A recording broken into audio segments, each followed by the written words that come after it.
him. Revs, though, are starting to rise, so the race about to get underway. 15 minutes of racing around the Silverstone National Circuit underway now. Best start made there by Martin Gambling from the second position on the grid. Let's see if he can hold that as they go down into Copse Corner for the first time.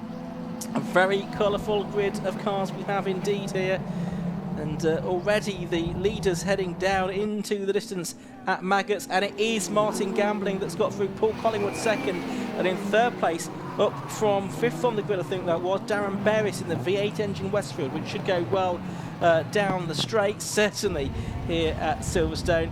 Andy Hiley therefore losing a little bit of ground on the start, so we'll try and keep you updated with what's going on in all three classes, A, B and C, as we watch a bit further back the two Cyanas going side by side. It's the S2000 engine car that goes through. Mark Conroy getting ahead of the Cyana Mark II of Anton Landon there. That's a little bit further back down the order. Leader though should be Martin Gambling as they come through to end lap 1. Yeah, that's correct. That was a marvellous start, wasn't it? Martin Gambling, no hesitation, off the line, super quick there, and charged down towards the first corner ahead of Paul Collingwood, and that's how it looks to the end of lap number 1. Darren Berris is up into third place, so a good start from him as well, from fifth on the grid, so he's gained 2 already. And as you said, Andy Hiley a little bit further down there, not the best of start from number 53, but watch for Andy to come on strong later on in this race. He was up into 6th place at the end of that first lap. Side by side here between the two Mevs, because I think that's number 7 who is last year's champion in Class C, which is Stuart Much. So he is currently side by side as they head down the back straight. And in fact, that's with Ben Short, so that's for 7th and 8th. Meantime, there's a change for the lead as Paul Collingwood now goes through. He does indeed, but immediately Martin Gambling gets back, so that was very short-lived, wasn't it? Gambling, who raced in low costs, and then he did a few years in Compact Cup as well. He's had this car for probably, what, 4 years now, something like that. He's not really done a full run of races, but good to have him back this season. I don't think we saw him at all during the course of 2020. Obviously last year was a difficult year for a lot of people, hoping for much better things this year. There is the 74 car, and yellow flags there. We've got a retirement, and that is the Justin Cox, number 29, Caterham 7, that looks to be out of the race. Yeah, it certainly does. I think that's down at possibly Copse Corner, not too sure, but that car is with yellow flags. That's Andy Hiley has just gone through there, with some people taking his way through. In fact, it's Brooklands, that's yellow flag zone, so that car being recovered by the marshals. But yeah, here's Andy Hiley as we've got a spin for Paul Collingwood, car number 11. So the man who was in second place has gone round, possibly some fluid being left on the circuit there, because this is where the yellow flags are. So Paul Collingwood, I don't think he's lost a position, just a lot of time to the race leader Martin Gambling. 69, Gerard O'Donoghue in the MEV has headed to the pit lane as well. So a busy opening to this race here. Martin Gambling all of a sudden is going to have a much bigger lead. It was about a 1/10 of a second. It's now 4.2 seconds over Paul Collingwood as Andy Hiley gets a place away from Darren Berry. So he was 6th at the end of lap 1, and Hiley now back up into 3rd position, and he should be pretty close to challenging Paul Collingwood there. Paul, after that spin half a lap ago. So through Beckett's they go, on to the running straight. Oh, Hiley a little bit wide there, so to Mark Conroy in the number 20 Cyana as they head along the Wellington straight. Then it's Gambling leading, Collingwood 2nd, Hiley 3rd, Darren Berris 4th, and the two Cyanas side by side once again. 5th, number 20, Mark Conroy, and 6th, number 64, Anton Landon, who stays alongside. He's going to have the inside line for Luffield Corner, and Landon goes through. Certainly does. So Landon now up into 5th place. He's going to try and hunt down and pass as well this car of Darren Berris as into the pit lane, unfortunately, from what was 6th place, Mark Conroy. So some problems there for the number 20 car, unfortunately. So he is going to be potentially a retiree as the top 3, 4, 5 go through. There's the Mev you just saw shooting through shot. That was Stuart Much. This is Ben Short, who has now potentially just dropped behind Stuart Thompson. So yeah, he's down into 8th position as he tries to fight his way back. More screeches of tyres, hopefully no spins there for any of the front runners. No, it's just that left rear again, isn't it? Lifting off the ground as they turn their way through Maggots and Beckett's. But third of the race gone, 10 minutes just about remaining, and it's Martin Gambling who has a comfortable lead out front. But it's this great battle we're currently watching between Anton Landon and Darren Berris, and it's Berris who tries to fight back through. Yeah, so Berris was ahead at the beginning of the lap. Landon got ahead in the first couple of corners and has stayed there, although in a straight line, Berris's car, V8 Westfield, is tough to beat. We also had a bit of a glimpse in the background of the battle, this one here, between Stuart Thompson, who's lost out against Ben Short. I was just about to say he was ahead of him, but Ben Short in the MEV has got back ahead of Stuart Thompson now, who I think that's the ex-Matthew Booth MK Indy that he's in, which was the one that won the championship a few years ago. Third of the way through the race, Gambling leading by 4.7 seconds. It's 2.2 seconds between Collingwood and Heidi, so really the best of the action is these battles down the order at the moment, Matt, and including that one that's just gone through shot between Ben Short and Stuart Thompson. That's for 7th place. Yeah, it certainly is. So here they come once again onto the Wellington straight, and is Ben quicker in a straight line? We'll have to wait and see towards the end of it, but he's still under pressure for now from Stuart Thompson. Those two at the line separated by about 2/10, and in fact they're now starting to draw in on Stuart Much. There's a little bit of a wiggle there from Ben Short, loses him the position once again, unfortunately, and I think that is possibly the liquid that was dropped earlier in the race that Paul Collingwood may have got a little bit messy on as well, because we saw in the background the marshals holding out a slippery surface flag. So if you go a little bit wide into Brooklands, I think that's where you could catch the slippery surface. But he's not deterred by that, because he's going to try and get back past. That is Ben Short, and as they come down towards Copse Corner, he's once again going to be back ahead of Stuart Thompson. Certainly is. Just having a look at lap records, and we've got a new lap record for Class A. Paul Collingwood with a 1 minute 1.88 has got the record now. Clive Hudson held it previously at 102.13. Class B was with Charles Hall, who races in bike sports these days, a 105.56. That's gone as well, because Steve Wells has done a 104.01, and he's leading his class in 9th place overall. And as far as Class C is concerned, that was a 103.83, and Stuart Butch done 103.61, so he's broken his own lap record there. And we're watching Stuart Much now, because he's been caught by Stuart Thompson and Ben Short, and indeed Ben Short has gone through. He certainly has, yes. So Ben Short now goes into the lead of Class C, and you can see from the timing tower the different classes we have. So the yellowy green colour is Class A, Class B is the red boxes, and Class C is that of the blues. So they are your class leaders, you can see, all with inside the top 10. Another fight coming here is trying to fight back there was Stuart Much on Ben Short. They're very close indeed for Class C, and running really highly in the overall running as well. So 6th and 7th place they currently are. They're being kind of hassled by the number 30 machine, which runs in Class A of Stuart Thompson. So these three together turn their way once again onto the Wellington straight. But Stuart Much, that was a bit of an off lap, wasn't it? He was ahead by a fair margin. All of a sudden Ben Short has gone through.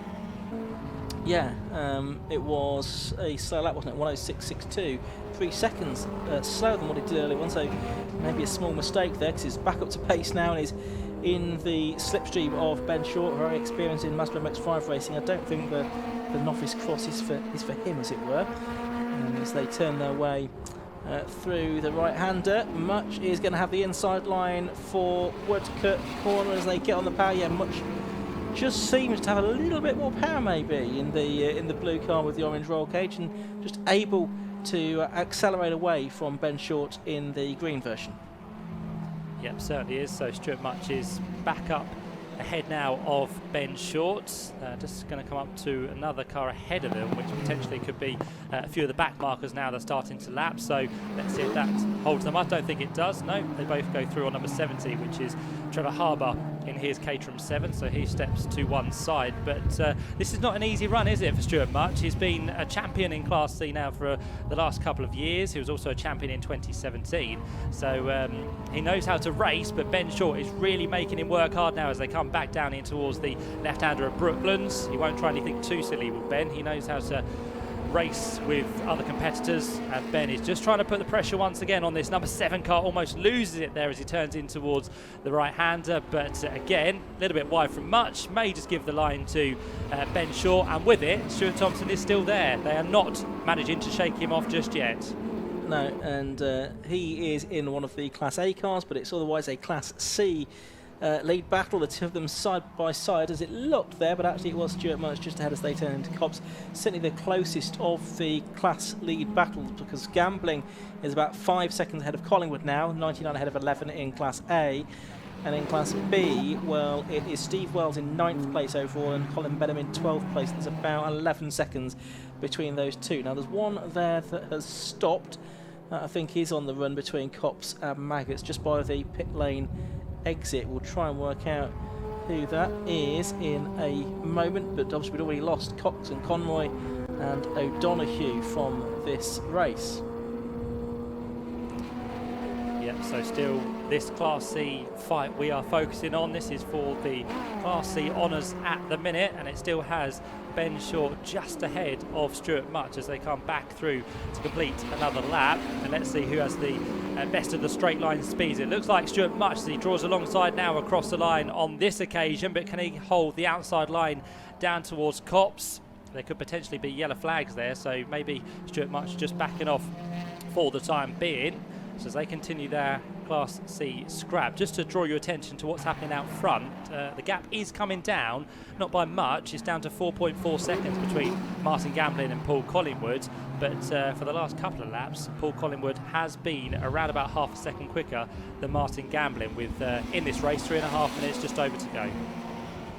That's right, and I notice as well that Colin Charles in the number 13 car is closing in on the cars ahead of him as well. He's in another Rob Johnson Racing prepared Sienna, and he took 0.8 of a second out of the cars ahead of him on the previous lap as the two Mevs, Much spitting flames, get side by side, but he runs wide on the exit of the corner. Short switches to the inside line, but we've seen here previously that the extra power that Much seems to have just tells along the national straight, and he's able to turn into Copse corner ahead. I think that's going to happen again. Yes, it does. So just a bit of a straight line speed advantage for Stuart Much there.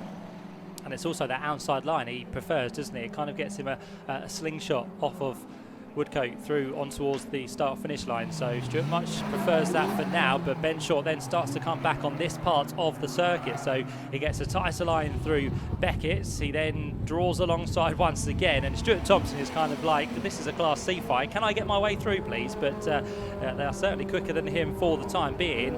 And you're absolutely right, Ian, because number 13, Colin Childs, is not too far away, unless he's held up here by the back marker, but Stuart Thompson ahead of him goes through and finally gets through on the Class C battle. So Stuart Thompson has now got ahead. Will this allow him to pull away? Probably not. We'll have to wait and see. It's a good little scrap though, isn't it? And Thompson now in that Class A car gets ahead, but he's going to lose out again, I think, on the way down the national straight, because again the Stuart Much car is just that little bit quicker in the straight line, so neither Ben Short nor Stuart Thompson can ever really catch a break. Still, we have the situation whereby Colin Charles is closing in on them. He's just that little bit quicker than them over the last couple of the laps, because he's been having a clear run at it, while the three of them have been battling ahead over 6th, 7th and 8th places overall. So it is now becoming a 4-car battle for position, and Colin Charles gets ahead of Ben Short there on the inside of Beckett's. Yeah, so all of a sudden there, Ben Short has dropped 2 places, and more importantly, he's lost ground to the Class C leader as well. So this is not going to help him, although he will fight back on Colin Childs to try and get back through into what's going to be 8th place. And now he's got to try and find his way past Stuart Thompson to try and draw himself onto Stuart Much once again. So this is a great ding-dong battle, as you said, Ian. It's really, really close between these 3 or 4 cars, as up ahead, the leaders have already gone through for another lap, and they're going to be now onto their penultimate lap of the race. And with that gap between Martin Gambling and Paul Collingwood not changing too much, Martin Gambling should be okay unless he comes across too much more traffic. Yeah, coming into the last 45 seconds of the race, the last lap board yet to go out, but it'll go out next time around. There is the race leader Martin Gambling just heading through Luffield Corner for the ultimate time then in this race. His best lap of the race has been a 1:02.18, so Collingwood has been slightly the quicker, but of course Collingwood had that spin in the early part of the race that's really cost him dear. Now Ben Short, having got to the back of this group not so long ago, is now back in front of it. So he is up into 7th position. He's leading Class C, but for not very long, because again, along the straights, Stuart Much gets ahead of you. Sense it's going to be a drag race to the line between those two for the Class C victory. So we'll see if we get a look at that as we go along. But Martin Gambling has now gone on to his final lap. He's 3.7 seconds clear of the rest. But you sense, yeah, if the Class C win, it wouldn't be a surprise if this went all the way down to the wire. Yeah, exactly. And if you look back at previous laps, it shows that Stuart Much has had always the exit out of the final corner, but Ben Short now needs to work his magic through his part of the lap, so down towards Maggots and Beckett's and onto the Wellington Straight. That's where he seems to be a lot quicker. So we'll see what happens with Class C, but up front, Class A, it looks like Martin Gambling is on his way to a victory in the first round of the championship. Yeah, absolutely right. So the Eclipse, which has been such a successful car in Sports Specials down the years, takes the victory in the hands of Martin Gambling in the opening round of the season for the Protech Shocks Sports Special Championship for 2021. Thank you very much, Ian. Yep, we're here with Martin. Martin, what a fantastic race that was. You know, you pretty much controlled that one. The Eclipse, a fantastic car to race in, especially within this category, and yeah, it seemed to work out well for you. A fantastic race here. The cars are just amazing, the Eclipses, especially around here. And didn't expect it, I must admit. I pegged myself for third today, but when we got into it, the car was quick. Going on the corner was brilliant, and I don't know what happened to the others, whether they had mistakes or something happened to them, but I got a gap and just held it. Well, Paul Collingwood had a spin going into Brooklands right behind you, and right. yeah, On the oil. It could have been, yes, after one of the cars did go off and spill some liquid. The slippery surface did come out on the outside, but he was closing you in, but the time ran out, and you managed to bring that one to the end. Brilliant. That's fantastic. Thank you. Not a problem at all. A great result then for you, Martin. Well done. Cheers. Excellent stuff there from the Sports Specials. We're not over just yet. We've got one more race until the lunch breaks. It's time for the Sports 1000.